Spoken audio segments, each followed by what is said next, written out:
For the last one, is there more high value men? Just 1 second. Is there more high value men or is there more beautiful women? Beautiful women. So because of supply and demand, that means that there's more, that there's less of these and there's more of this, then guys are the prize because of supply and demand.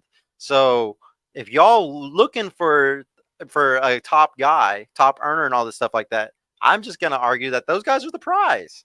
And you kind of have to move a certain way to get the guys a prize. It's unfair, I know. What were you gonna You say? got to move a certain way too. Keywords. You said if they want the top man, so If they he's not want it. speaking about all men.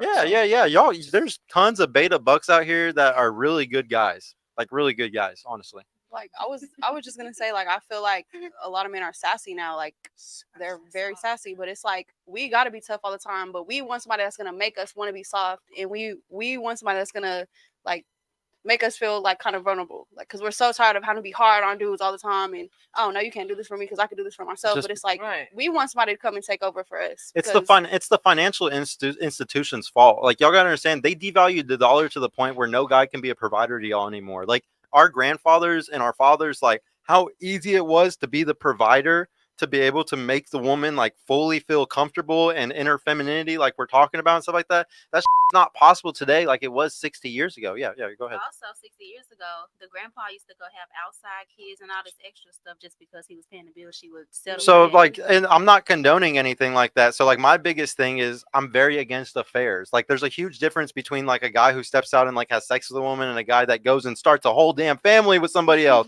Because like I what? Next level. Well, because like we and Dr. David Buss again, like he talks a lot about in his books, it's never y'all's best bet to go for the short. Like remember we were talking about short term and long term guys. Okay, it's never your best bet to bet on the short term guy, the really attractive dude that all the other girls wants, or the really good dick game guy or whatever. It's never good to bet on him, because what would have happened 100,000 years ago if you bet on that guy and then he ran off after the baby came? You would have been screwed. Y'all could have died. You and your babies might die because there's no way y'all can survive without a man to help you, protect you, and provide for you in the wilderness. So I would argue it's never y'all's best bet to go for these guys. But at the same time, it's just what you naturally want. It's something that you're always going to naturally go for. And I would say that they're sometimes the best bets, but they're going to cheat. Like, and that's why I was bringing up, like, there's a huge difference between an affair and just sleeping around one time. Because if he has an affair, the reason why you're scared is because, like I said, if he goes and gets emotionally attached to another woman, you're screwed. You're going to lose everything. So I completely agree with you, though, that like it's not the best strategy for y'all at all to choose those guys.